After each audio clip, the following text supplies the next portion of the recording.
Hey everyone, I'm Patrick. I'm the founder and the CEO of Pod. Welcome to this new episode of the podcast. Today I'm super excited to be joined by Greg Smith. I love talking to salespeople, people that are on the ground, quota carrying people, AEs, sales leaders, territory manager. But Greg, you have a bit of a different background. You started in the sales world, but transitioned a bit more from a training and technology angle. So you did BD, partnership work, and now you're kind of embedded in product world with training organization, leading product worth organization like Imparta, Corporate Visions, Janek Performance Group. Greg, super excited to be talking to you today and seeing the world of sales from your perspective. Welcome. Was it? Beautiful. Well, to kick us off, Greg, I would love to hear what kind of got you into the world of sales coaching altogether. And especially as it pertains to your transition from being a rep to then being on the dark side of the technology. Tell us a bit about what's that been like and why did you make that transition? Yeah, sure. Well, how long have you got? No, so as you say, I started in a BD role. Like many, I came out of college not knowing what I wanted to do, did a marketing degree, kind of fell into sales, right? And this was December '08, so the financial world was falling apart all around us. And so I actually got my job at IBM twice because the first time they actually kind of reneged on all the offers and froze for a year. So Wow, that's I fun. kind of worked, I kind of just worked odd jobs and traveled and did all sorts for a year, and then started there. And it was kind of at the advent of the BDR role. They called it LDR then, lead development rep. I didn't And know that. I thought it was yeah, SDR and now BDR, but there was an LDR back then. there was Gosh. LDR. Yeah, I don't. I believe there was more than it wasn't just IBM doing LDR, but that's what it was. And there was not the tools that we have today. We had I was in a cube. They gave me my ThinkPad, and we had lists of names in Unica.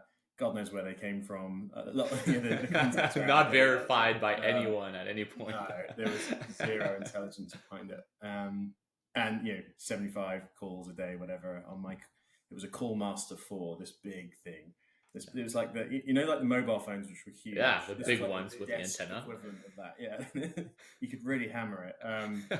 And yeah, I mean, it was brutal, but it was IBM Global Sales School that they put us through, which is renowned for sales training, right? So their methodology is signature selling, which is a mix of all these different methodologies.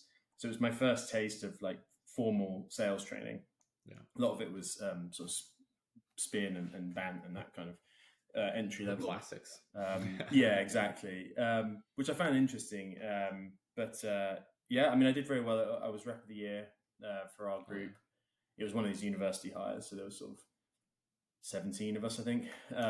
So did well in that first year. I wasn't looking to move from IBM, but they wanted to make that a full-time job, and I was like, no, not full-time. It was a full-time job. They wanted to make it long-term, like three year kind of thing, and I was like, that's not a 3-year role.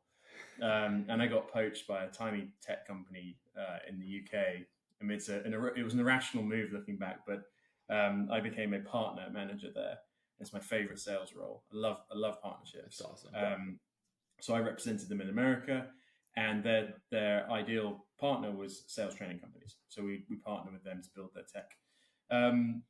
I did that for a number of years, and I'll kind of cut a long story short. So business development kind of worked there. Yeah. And then along the way, I just really found that I like creating things and kind of fell into designing products for them, and then went kind of customer side. So I was working for sales training companies instead of partnering with them. And those roles have all been product since. So I'm now with Janek Performance Group as EVP of Technology and Innovation. That's super awesome. What has kept you excited and I guess passionate about the world of sales training and technology over the years? Yeah, I mean, it's just always the goal remains the same. Just want to get people to be better at their job, but because there's new innovations all the time, you're constantly chasing, and there's new trends that you have to stay up to date with. And just around about the time you satisfy those, a new product release, OpenAI comes out, and you're like, oh, damn it! And so always on the heels, right? Trying to play catch up. but it's fun, right? It keeps it interesting. I get a bit antsy. I'm driven by a lot more than just paychecks. So like I like challenges. I like I said, I like creating things. So it gives you more to build basically. So I think that, and as you and I have talked about before, I do a lot with students as well. I think a big part of my motivation is helping younger folk, and we'll get on to sales and higher ed later on. But what's really cool is through the use of tech and just some simple coaching techniques, you can really move the needle with a younger seller. They know nothing. Whereas all the companies I've worked for more professionally, it's been veteran salespeople, and that's fine too. But and you can tweak. The job is to slightly move the needle. You don't need to do this big swing, right? It's just but if you have a much more experieensed sales rep, then it's they're a bit more ingrained in their habits, ways of thinking, framework, ways. And then moving them is a bit tougher. Whereas a younger sales rep is a blank slate. Everything to teach them. It's funny when you do your first session with them or role play or something, like the first one compared to the last one you do with them, the difference is extraordinary. So it's good fun. That's pretty awesome. And I think what's been interesting to piggyback on your point is sales training, sales coaching, enablement, generally speaking, has evolved tremendously over the years. I think the way that we were doing it 20 years ago is significantly different than the way that we're doing it today. And the role of technology in it has also shifted. To your point, just in the past 2 years, the definition of enablement and coaching has, I don't want to say completely shifted, but definitely have taken more dimensions and forms. That's awesome. I really love that. If we start maybe by talking about sales training, I'm curious to hear, because you've worked with so many sales training organization on the technology side, I'd be curious to hear your take and your experience. When are you seeing sales organization needing to go with an outside agency or a training organization to get training for their team? Like, what are some of these trigger points or compelling events, so to speak, where they're like, hey, well, we cannot do it internally. We have to work with professionals. Yeah, I think so. I kind of identified 5 ways into a sales training engagement, or 5 ways to sort of apply some training. And I think first is the most classic one, and that's role-based, right? So what skills are required for the role I have as an SDR, as an AE, manager, and what skills are required for the role I need, right? Or I want to get, right? There's a sort of set of skills. So there's a training requirement there. So the trigger is sort of more career-based. Then there's a sort of company initiative, right? So consulting firm buys tech firm. Well, that's a whole different set of skills selling SaaS. So everyone needs to do that. And again, that could be that a course is the remedy. It might not require a whole course. It could just be kind of more modular based. Then there's more skill based or skill deficiency based, a gap. So some training is required to fill a gap at the individual level. Again, that probably doesn't require a course. It just needs some training, right? Probably delivered through tech or one-to-one coaching. It doesn't necessarily mean a course. And then there's the more in the flow contextual need, right? So I'm working on this project right now, or this opportunity. I'm stuck, I need help, that kind of thing. And then finally, it's just individual preference. So the curiosity part of a salesperson, we're very curious people. And so this speaks to unlocking training and not keeping it a sort of stage gated kind of thing that's kept over here by these people, and then they just drip feed it to you. It needs to be open. Overly structured and programmatic, but a lot more modular and in the moment contextual. Okay. Yeah, exactly. So I think those are kind of the triggers. And I think depending on which one, the company, I think a sales enablement organization will just know whether, if they've been training you on, selling services, and, in the initiative example I gave, and you've gone and bought a tech company, I don't know. It's a pretty weak answer to say that you just know, but you do. If that's it's experience at this point, right? Yeah, and it makes sense to bring someone in, right? And the role-based programmatic training, you can buy that out of the box, at least to provide a baseline of training. And if you're a small one-man band, one-woman band, sales enablement organization, you've got 300 sellers around the world. Like you also you need you it. need to go outside, right? You just need the bandwidth. You need to be able to train in multiple languages. You need all of that. Yeah. What I really So like, Greg, about what you're saying is the different forms of training as well, from very structured course based to individual one-on-ones to contextual to self-enablement. I know self-enablement is a topic that you and I are both very passionate about, and we'll talk about it. Through all your years, I'm curious to hear what are potentially the areas, whether this is soft skills, hard skills as a seller, sales methodology, role play. Like, what are some of the areas where you see sales organization needing the most help? Either because there's a gap, or maybe because things are shifted, or the organization. There can be a lot of reason why, it's a focus for an organization. But generally speaking, from trends, what are you seeing as being the biggest ones?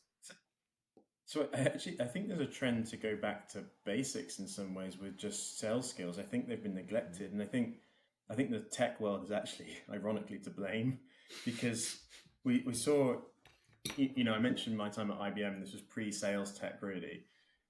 Then sales tech went bonkers, right? We've seen it over the last 15 years, just crazy investment and valuations, and that infographic of all the logos that gets bigger and bigger, the Yes. Martech or whatever. And so there's so many there just chasing valuations, just slinging seats over the fence at people, and not really interested in any skill development. They just want to sling software. And I think what has led to is like these huge cohorts of salespeople plucked out of college, taking orders for big tech companies. Right? They haven't had to have sales skills. The problem is the enterprise has kind of woken up to how crazy this whole thing is, and they're trimming down their subscriptions, right? We even saw that with some of the big, I won't even name the brands, but some of the big ones in our space. And so there was those layoffs over the last 2 years, right? There's been this huge adjustment. And so the market's flooded with people who are used to being paid an awful lot of money for taking orders who don't actually have sales skills. Yeah.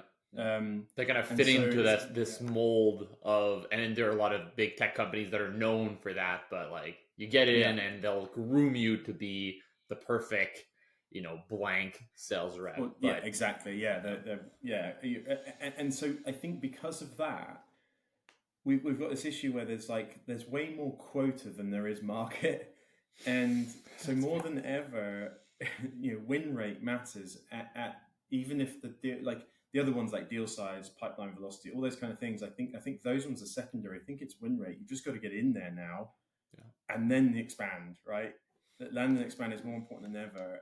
You can, volume, velocity, deal size can wait, if that makes sense. Yeah, you just need to get it over the fence, and then really pile in on true client success. To make sure the customer's happy, make sure they stick with you. Obviously, the cost of churn is high, so. So these raw, what you're saying is like some of these raw skills that at times are lacking on sales team are actually probably the most important thing to get that win, to land first and then the timeless stuff, the stuff that salespeople have always had to be good at, just having good conversation and discovery, right? Doing all those back to the basics. How do you compare programmatic enablement with real-time enablement? So I'll give you my take, and I'd love to hear your reaction. But I think more traditionally, there's been these, you've alluded to it, but these programs, courses, where once a year you do a week-long training to get a refresher on MEDPIC and what are the entry or exit criteria, and learn about the product. And you have to sit as a sales rep into a room and at times do interactions, but at times listen. That's been the tradition, the foundation of enablement in many cases. And then after that week, you're off to the races for the next 6 months. And I think what's been very interesting, perhaps enabled by technology over the past 2, 3, 4, 5 years, is complementing that with in the game enablement. Because from a pure learning perspective, you're probably going to forget 90% of what you were taught or what you learned in that 1 week. But where you need it most is you're in front of you're preparing for an upcoming meeting, or you're sending this follow-up email. This is where that enablement is most helpful. And in many cases, I've heard reps say, the enablement document are out of sight, hence out of mind. So I really like seeing the balance of like, hey, well, once a week we'll make sure to, reinforce the fundamentals, but in the moment you'll get the right coaching, enablement, information, objection handling cards, battle cards, whatever that might be, when you need it most. And that's going to make the biggest difference on your ability to navigate a complex deal or accelerate it or close it. What's your reaction or your thoughts on the balance between programmatic and real-time enablement? Yeah, I guess, what we the old way of doing it, right? The sales training model that you described from sort of 20 years ago, the activity, if it was a curve of activity, it was a huge peak at the beginning, right? And then it just tail off. And it was staged. There was like, we do assessment, then we do knowledge transfer, then we do reinforcement, and then we measure. And then hope that you buy from us again and do the same thing. And so I think that curve, it's like someone's just slammed that down, flattened it out. And I think there's still need for both, right? But I think you almost lead with the practical in moment and then apply or suggest theoretical after that, right? It's almost like it's gone in reverse. People learn in the flow of work, and then I think you reinforce with the theory. But the programs need to be chopped up a lot more. I still think there's room for it, obviously, and we do that at Janek. But like at the same time, we're making an effort to chop things up into the modules, so like the sort of really the core skill level, so that you can sort of zap the salesperson with them when they actually need them. And I think that's so much more effective. And people have been trying that for years, right? There's these sort of sales content management tools that sit in Salesforce to deliver a little, here's a video, watch it. Yeah. And it's a little bit lead a horse to water with that, right? It hasn't really worked. But I think the way AI has gone now, we are finally at that point where we really can provide individual personalized learning in the moment. Yeah. I like the concept of the real-time personalized guidance, which is like, as a rep, I learn differently. My deals are unique. The type of products I sell is unique. My strengths are unique. Hence, you should be able to provide guidance or coaching or enablement that is absolutely tailored to my own situation, to that one deal. So I think that's awesome. I mean, you've alluded to it, but what do you see being the role of technology? You're a product guy. I'm a product guy. I always like to think about how we can either make this, make the enablement easier through technology, better, more consistent, cheaper. What do you see as being the role of technology, both in terms of its impact on coaching, training, and enablement, as well as what are the areas where it can do a amazing job and perhaps the areas where it cannot? Yeah, I mean, I think simply put, it's there to augment, right? Like it needs to be, like it's funny because we're a sales training company, and you'd be tempted to try and reduce the amount of actual human stuff that you do, and go full SaaS and be lured into that way. But actually, we should be leaning into the face-to-face training or virtual, but like the human bit, and tech should be there to pick up all the grunt work and the admin, rather than replacing the learning experience. I think that's really paramount. I don't think that's changed either. I mean, I talked to one of the sales professors I work a lot with at NIU in Chicago. PowerPoint's hardly tech anymore, but he's been doing this a long time. But like, he wouldn't use PowerPoint in his class. He's like, tech can do things. They can do that on their own time after class. The classroom is like no textbook, nothing like that. They do role play, they debate, they do improv, right? The Second City Works just down the street, right? They get involved with them and do improv. And so I think we just need to be careful with tech that it's not there to replace those moments. Those moments still really matter. That's where you really do learn. Tech can be there to do heavy lifting. Like you can either have it write your emails for you, or have it help you write the emails for you. And the latter is much more effective, right? We need to not be replacing the human element. Or else you kind of lose that muscle of foundational sales skills of like, if you do not know what a good email looks like, or a good follow-up looks like, or a good set of topics, like if someone tells you, it might be a band-aid approach. If technology tells you, it can be a good band-aid approach, but you still need to work that muscle and be able to validate objectively, is this good or is this actually not good? Because technology, as accurate as it can be, at times it cannot be not. It makes problems at all. And it's funny because you're in sales tech too, right? And so it's funny because I find that you and I can also be quite cynical of sales tech because we know it, but that's a good thing. I think we shouldn't be relying and just being like, oh yeah, just plug this silver bullet point solution into your mix and it'll just make everything better. It won't. They don't tend to help your sales skills. So Yeah. So it's there to augment. Is my answer. I really like the point about augmenting. There's a few different ways to see it, in my opinion. I like to think about the augmentation on the coaching side of things. Let's take as an example the dynamic between a rep and an account executive working on complex deals and an enterprise AE as an example. And then it's first or second line manager, right?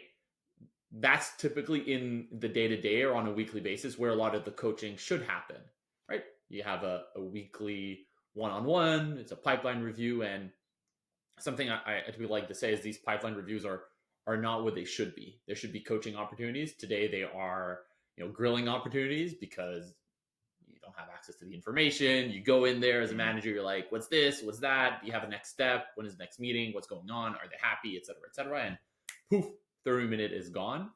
Whereas, as an example, I think the augmentation, I think you articulated it from the perspective of a rep, but from a perspective of a manager, I think being able to have, AI do a heavy lifting on the coaching side or both in terms of recommendations, in terms of like pre-writing stuff, synthesizing information, consolidating it, et cetera, et cetera.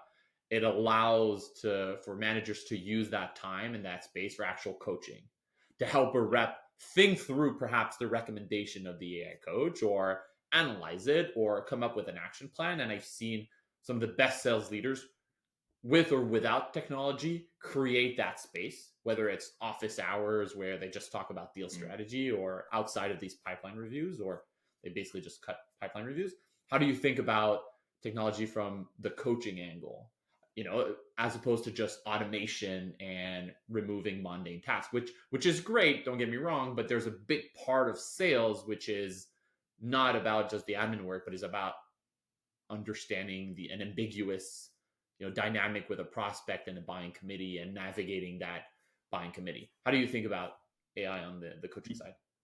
Yeah, I mean it's critical, and that is the thing I'm working on at the moment. There is a product I can't talk too much about, but that we'll release fairly soon. But that is intended for coaches, and again, it's not intended to replace them. It's intended to give them more time to do the actual coaching. But it's very difficult to coach when you don't have exposure to everything. You've got eight salespeople doing their own thing all the time. And yes, there's Gong and all these call recording things, and that's fine. But again, you then have to actually use them and go and look at transcripts or the kind of alerts and stuff that come out of those. So that's helpful. But I think tech can be used to expose training gaps and coaching opportunities, especially with the way AI is and the way APIs work now, and you can kind of be present across the entire sales stack. I think that's really critical. And one area I think. Before we got on, I was trying to think where's most coaching needed. Yeah. And I think it's in discovery because just like prospecting is lower risk. And then by the time you're presenting and all that, you've probably brought others in anyway. So you've kind of got help. But discovery can often happen on one's own. A salesperson just goes off in the phone booth there in their open plan office and takes a discovery call by themselves. And it's a real art to do good discovery, and I think it's really lost, and it's really high risk because you don't get so many opportunities at that. Somebody sat there, they've blocked off 30 minutes, whatever it is, to allow you to ask some questions. That needs coaching. So if tech to grab the moment, yeah, exactly. You've got to take advantage of that. And it's funny, I listen into our head of sales doing. I sit on their group coaching calls where they kind of all ask questions. It's really cool how to do it. And the questions he asks of his reps blow my mind. I never would have thought of them. And it reminds me of when I was selling, when my manager would ask, when do they want to close the deal? But whatever, some sort of question about the opportunity. I'm like, I have no idea. I didn't even ask that. All the stuff that you forget. You think you've done this really good job, And so I think if tech can be, if there's one area to help sales coaches or sales managers coach, it would be in discovery. So, Discovery. What is yeah, maybe Greg? What is good discovery in your perspective, right? Because there's asking the right questions, which I agree is yeah, part of it. Uh, I also believe that research ahead of time is mm, probably half, if not more, of the battle, so that you can come in with yeah, very well a good understanding of the situation of the company, and hence be able to ask more pointed, more relevant question, as opposed to saying like, what is the timeline, what is your budget, who is the decision maker, which yeah, is yeah, great at a surface level, but you don't really get the depth of information that you actually yeah. should in discovery. So what Well, is good discovery in your perspective? yeah, I mean, the ultimate superpower as a sort of prerequisite for a discovery call is domain knowledge. Hmm. Because to your point, Yeah. yes, you can do a few minutes research on the client, but if you're in a niche, and you can show that, it matters more now than ever to have domain knowledge. Now that people are entering the buying process much later, they're more Yeah. self-informed. You need to be an expert, so that's going to help you. But then ultimately, it's still going to come down to those questions. And um, I'll probably mention it later. You asked about salespeople, Yeah. sales sort of training leaders to look out for. Beck Holland, she talks a lot about like diagnostic selling, and to kind of treat it almost like you're a doctor, because you go to the doctor's office and we're all we're all using WebMD and ChatGPT to diagnose ourselves, and so It's we're very convinced dangerous. we've got this. Yeah, so we've got a bias. Yeah, exactly. Yeah, don't anyone listening. I'm dying. Please I have a flu. Do yeah, not take medical advice from technology yet. yeah, don't listen to Greg and Pat about. But they're convinced that this is a problem, and so they're kind of already answering the questions with a sense of bias. And so the doctor needs to ask questions, sometimes the same question again and again in a different way, because they can they're not really actually getting to the root cause of the problem. So yes, domain knowledge, but being a forensic almost, Yeah. a diagnostic in your approach to asking questions. You're not just you're not reading off a survey. You're trying to go way below that. I think this is where I think it's definitely more relevant in larger, more complex B2B deals, but this is why I think consultative selling is Mm. like one of the best approach, right? You don't go in trying to fit someone into a mold, but generally trying to consult them or support them or try Yeah. to solve their problem. And if the problem ends up being aligned with your product or service, then great, right? But if it's not, then it's a way for you to really validate whether there's a fit and whether they're qualified. I really like the point, Greg, about domain knowledge. Part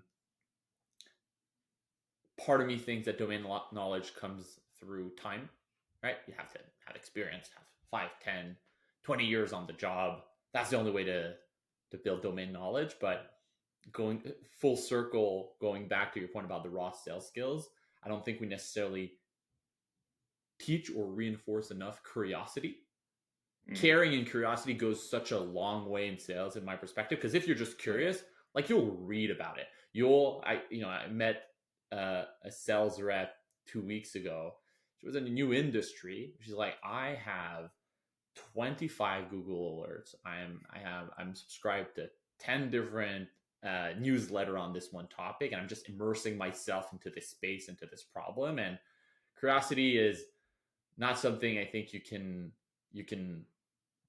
learn, but I think it's something that you can be motivated towards, and you can be trained or guided or mentored around. So I think good discovery also comes from this raw capability or skill or trait of being genuinely curious and trying to learn something from the other person and trying to help them. Do you see that as being a sales skill, or is this people just have it or don't have it? That's it. Yeah, that's a good question. I don't know that I couldn't speak to how innate it is, but I couldn't agree with you more. And like it comes down to just like giving a what about what you're selling.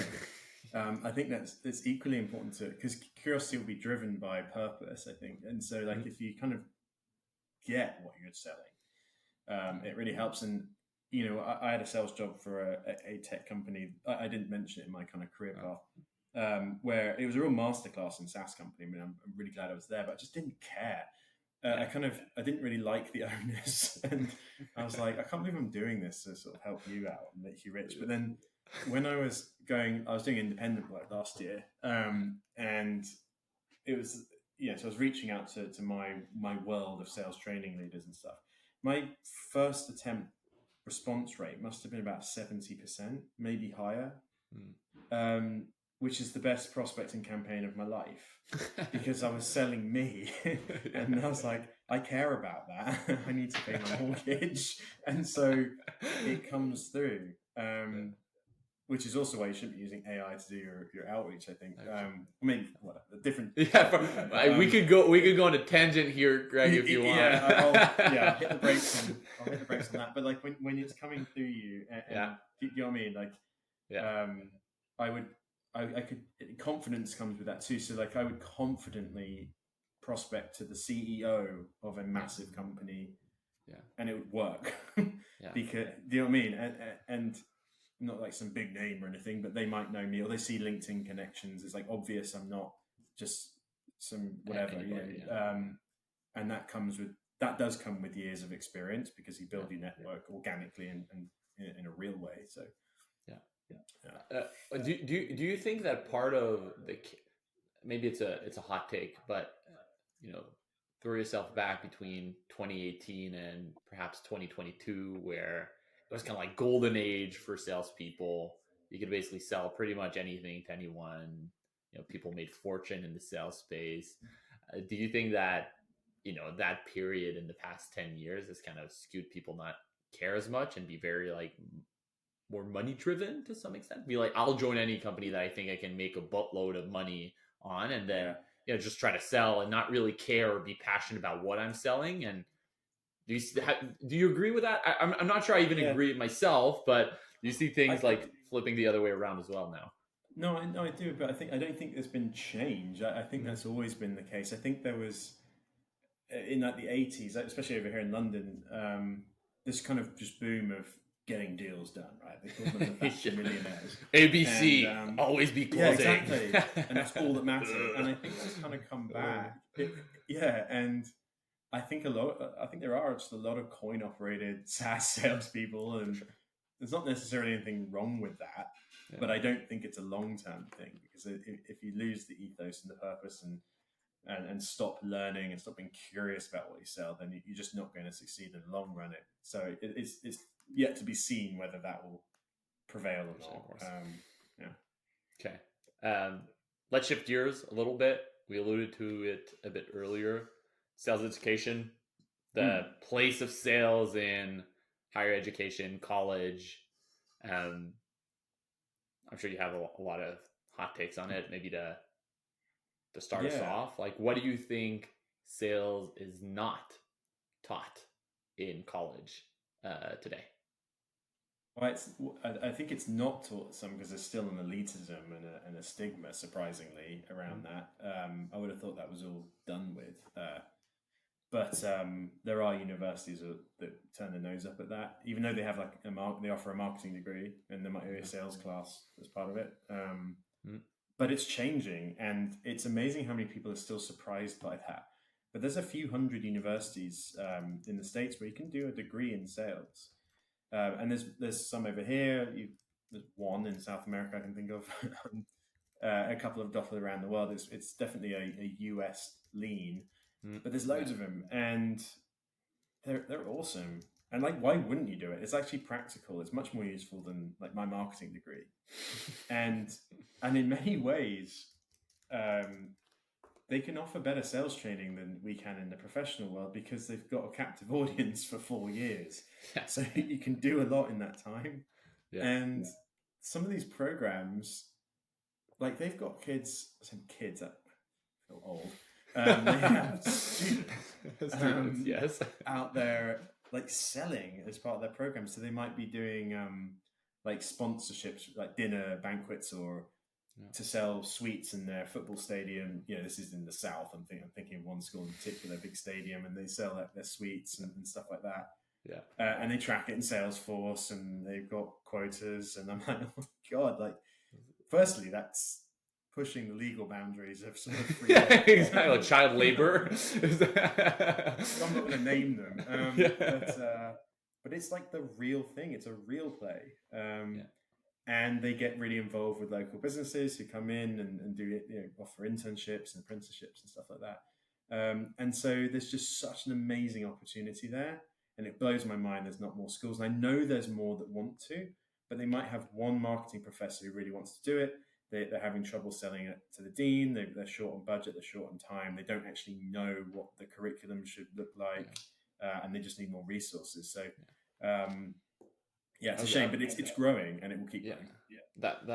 I love that, and I agree with your point about there might be an underlying stigma of the car salesman still in many cases. This is why 100%. It's being snobbed by some universities. But you alluded to a good point about not knowing what the curriculum would be. Let me actually ask you the question: what do you think would be the curriculum, and do you think it would be anything different from a sales training when you're in the workforce? Is it sales methodologies, foundational skills, how to do discovery, how to build trust-based relationships, objection handling? Is it the same thing? So about curriculum, so it is a tough one because 4 years, it's really like 2 years, isn't it, because you do your kind of core subjects, but that's a lot of time to fill, and so I think you can start introducing some of the methodologies. I mentioned spin and ban earlier, right? That's absolutely, and medic's a good one too. Those are absolutely concepts you can do. And I think what takes up most of the time is role play. Some of these schools will have labs, they kind of go in there, screen, and actually some of them have like these sales rooms. So people come in and pretend to be the buyer, nice. Like sponsor people from sponsor companies will come in and pretend to be the buyer, and so a lot of it is role play. Now, role play in our world takes a lot of time. I know there's all these AI role play tools now, but doing like real human to human role play is very time consuming, and so I think that's a really good opportunity because you've got the time in university to do more of that. And they do things like sales competitions. So there's a whole bunch of them now. What does that look like? And like the people that can sell the most? It's surreal. No, they fly them in. It's like a conference. So it's like a career fair instead of a regular expo like Dreamforce or something. And then breakout sessions might be like they'll have speaking contests, or they'll do live role plays on stage with judges. It's terrifying. And worst nightmare. It sounds like hell, doesn't it? But some of these guys, like I get involved in Pi Sigma Epsilon, the business fraternity, and they at their national convention do, I think it's called a sellathon or something. I can't remember the exact name, but it's that kind of thing, and you get judged and all this kind of stuff. And like some of these guys are amazing, and I'm like, they'd run rings around me in sales, and they're 19 or something, and so they've got them doing the job before the job, and it's like it's so crazy because we talk about sports analogies, don't we, a lot in sales, and like you do this much practice to perform that amount. Sales, it's the same ratio, but it's in reverse. Whereas these programs are beginning to flatten it out. It's like you just practice and practice and practice through them, and then you do these contests, and what a thing to do to beef up your resume and get hired. So what would be very interesting with this type of curriculum is that as opposed to maybe engineering or marketing or liberal arts, whatever it might be, I think there's this concept of you learn a lot of things in college, but the real learning happens on the job afterwards. Whereas I think in sales, I think it's like directly transferable. Like you will be a much better salesperson if you've done all this training in the past. And obviously there's a bit of, adaptation and learning and continuous development. But I think that's a very, very interesting way to see it. Like day one, you are good to go. You have sold already. You probably had a summer job where you were doing door-to-door knocking. You've sharpened those skills. So there's data on it, and I won't quote it because I'll just completely butcher it. But figures around people who've done a sales degree and like the time they spend in their first job and the time to quota and all this kind of stuff. Again, I won't repeat the actual metrics, but it's so much higher for people who did some sales training. But one quick add: a lot of these people, because and this loops back to domain knowledge, because they want to go and sell for, AstraZeneca or something, they might do a biology degree as a double major. So they're domain expertise, already to your point. Exactly, they're already thinking that way, and engineering, they end up at CBRE or something. They're thinking, okay, I need the sales skills, but I need the domain knowledge. So they do both.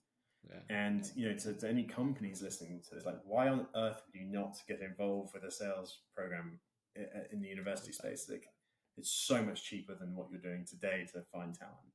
Yeah, I like also the mix of having a major in a space and a minor in sales. To your point, like 2-3 years of core sales is, I don't know if it's a lot or if you have enough to fill in that gap, as opposed to like something that actually happens. Maybe it's 50% of your degree, but it kind of happens in the background. Or I think that's super interesting way to see it. Greg, last section. Rapid fire closer. Couple of questions. Don't think about it. Just like give us your best answer, and then a more general question. But so favorite sales methodology framework. Because I teach it, I go with spin and bait. I call it spin bait because the N is the same. Spin bait. I like that. It's the easiest to explain to students. Yeah, exactly. Favorite productivity tool, irrespective of sales. Some mix of ChatGPT and Miroboard. Love it. A sales tool you've been keeping an eye out recently. Pod. No, just get, well, yeah. That's a great answer. Who would have? all AI sales coaching tools, because they're essentially going to be the competition. Beautiful. What is one undervalued sales skills? Empathy. What is one popular belief in sales that you actually hate and completely disagree with? That entry-level salespeople should spend any time on personal branding. Okay. And your favorite or most creative way to re-engage with a prospect that might have, got off the track and ghosted you? So this one's on Mixdeck, and I don't know if you've seen, I don't know if you're even on there, but you know Jeffrey Gitomer? Mm-hmm. So in the Little Red Book of Selling, he gives an example of someone he was coaching whose client or prospect went quiet on him. So what Jeffrey encouraged him to do was have the guy's daughter, who was like 9, call the prospect and leave a voicemail that said, "Hi, this is such and such. My dad's been trying to get in touch with you. He can't seem to get through to you, but he said if he had a good year at work, he'll take me to Disney World. So please call him back." And so he has him do that. Now, I mentioned before, child labor. Yeah, there seems to be a theme here. I mentioned before that I used to work for a little tech company here, partnering with sales training companies. Yeah. Now, it wasn't just big companies; it was these sort of mum and pop sales training shops like Jeffrey Gitomer's business. And I was actually talking with him, and he went quiet on me. So I thought, screw it. I've read your book several times. I didn't have a daughter, still don't, but my sister was a whole lot younger, so I had her do it. And then I got an email 20 minutes later from Jeffrey Gitomer saying, "Got your sister's email. That was amazing. Let's talk Monday." And we did. And so I love it. And I call that technique the old reversal. Use something your prospect has said against them. That's probably the best answer I've heard to that question. I think some people will say like, "Oh, send them cookies," or like a shredded paper type of technique. But I love that. It's no one's gonna ignore a 9-year-old little girl asking you to talk to their dad.